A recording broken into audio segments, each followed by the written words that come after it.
In 1994, a man quit his high-paying Wall Street job to sell books out of his garage. His parents thought he was crazy. His friends told him he was throwing his career away. His boss offered him a promotion and a raise to stay. 29 years later, that garage startup is worth over $1 trillion and controls more of your daily life than any company in human history. This isn't just the story of Amazon. It's the blueprint for how one person's obsession with customer satisfaction built the most powerful business empire the world has ever seen. Jeff Bezos wasn't always destined for greatness.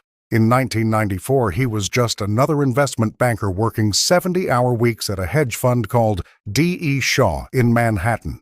He had a secure job, pulling in a six-figure salary, a comfortable corner office, and a clear path to wealth through traditional finance.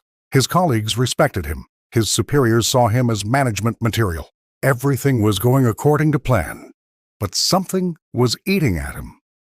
Late at night, when he should have been analyzing bond markets and derivatives, Bezos found himself researching something completely different. The internet was growing at 2,300% per year. He had never seen anything expand that fast in his entire career analyzing growth companies. While his colleagues were focused on quarterly earnings reports, he was obsessed with a simple question that kept him awake at night. What business could take advantage of this explosive digital growth? The answer came to him during a cross-country drive from New York to Seattle in the summer of 1994. His wife, Mackenzie, was driving their Honda Accord while Bezos sat in the passenger seat with a laptop, frantically typing out what would become Amazon's first business plan: books. The book industry was perfect for online retail because every book had a unique ISBN number. Customers knew exactly what they wanted before they bought it, and no physical bookstore could carry every title in existence. An online bookstore could offer unlimited selection without the constraints of physical shelf space or geographical location.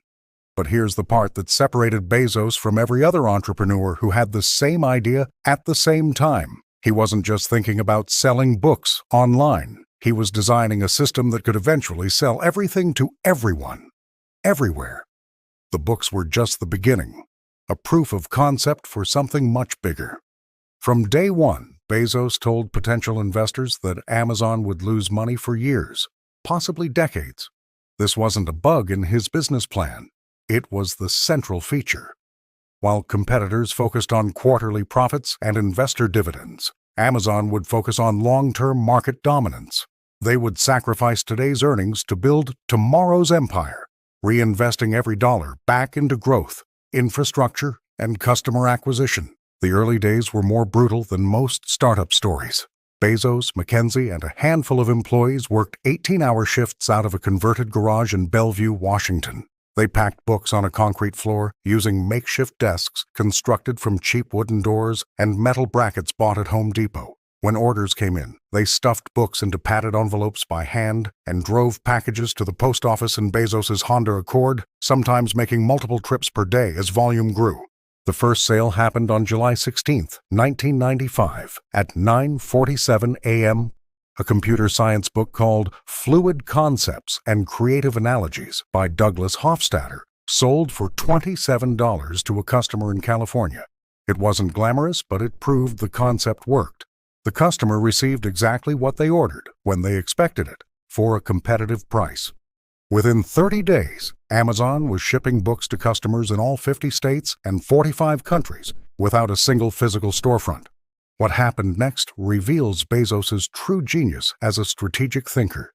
Instead of celebrating early success and optimizing the book business, he immediately started planning expansion into adjacent markets. Books were just the beginning. The real opportunity was building the technological infrastructure and customer trust necessary to sell anything online. Amazon's first major breakthrough came from an unexpected source that traditional retailers thought was insane: customer reviews.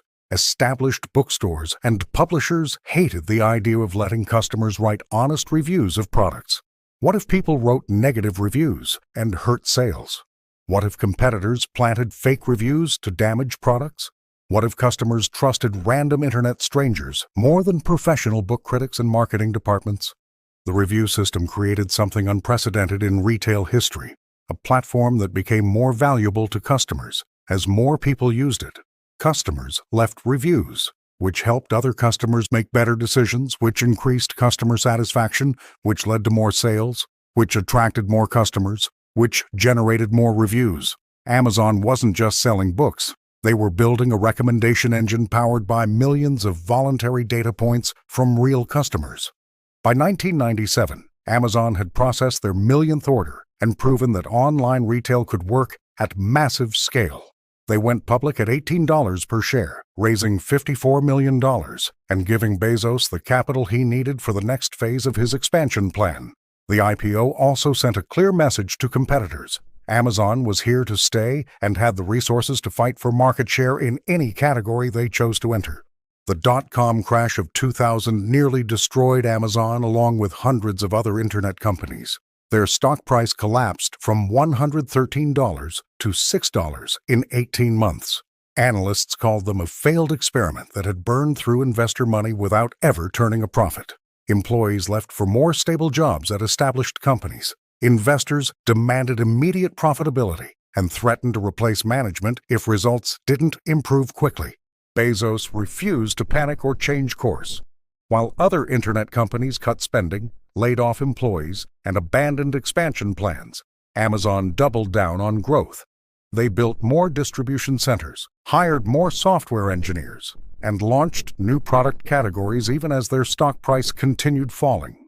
When competitors retreated to protect their existing businesses, Amazon advanced into abandoned territory. The next breakthrough was Amazon Prime, launched in February 2005.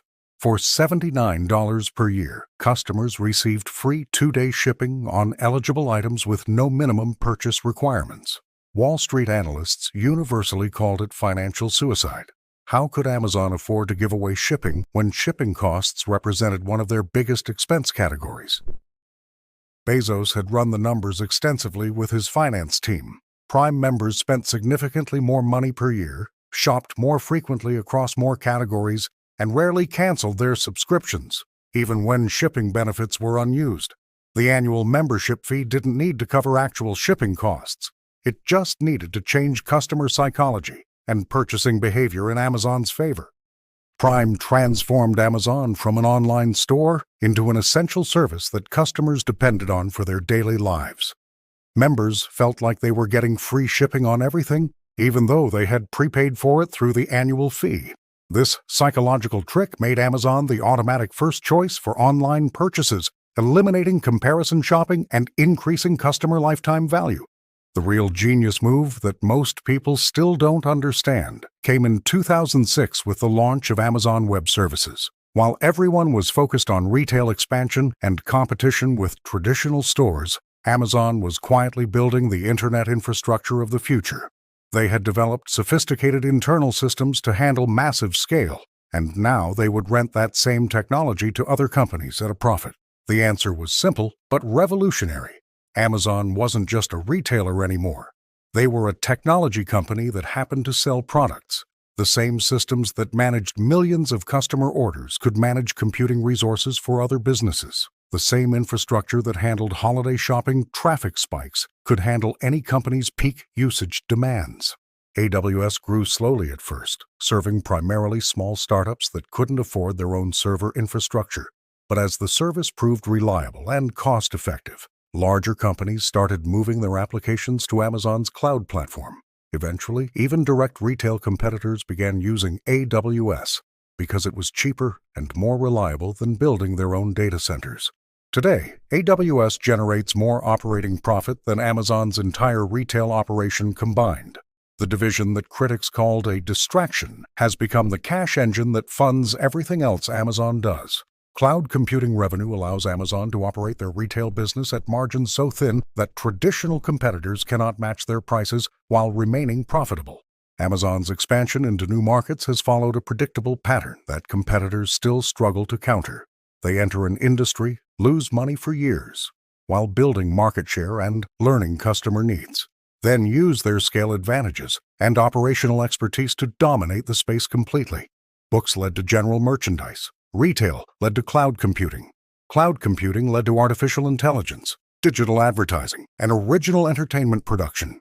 Amazon's success wasn't accidental or lucky.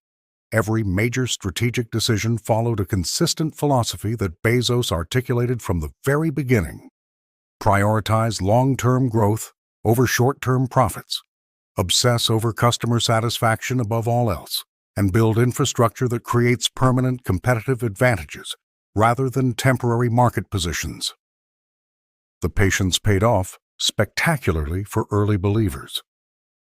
Amazon's stock price has increased over 180,000% since their 1997 IPO. A modest $1,000 investment made during the company's public debut would be worth over $1.8 million today, not including dividend equivalents or stock splits.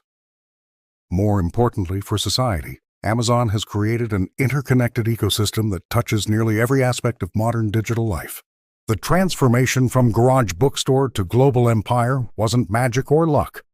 It was the result of consistent execution over nearly 3 decades, with each decision building on previous successes while preparing for future opportunities. Amazon succeeded because they solved real problems for customers, reinvested their profits into long-term infrastructure, and maintained focus on strategic objectives, even when short-term results disappointed investors and critics. Today, Jeff Bezos has stepped back from day-to-day operations, but his customer-obsessed philosophy still guides Amazon's strategy under new leadership. The company continues expanding into new markets, building new technologies, and finding innovative ways to make customer lives more convenient and efficient. Amazon's story proves that business empires aren't built overnight through single breakthrough moments. They're built one satisfied customer, one operational improvement, and one smart strategic decision at a time. The garage startup that sold books has become the definitive blueprint for how to build lasting business dominance in the digital age.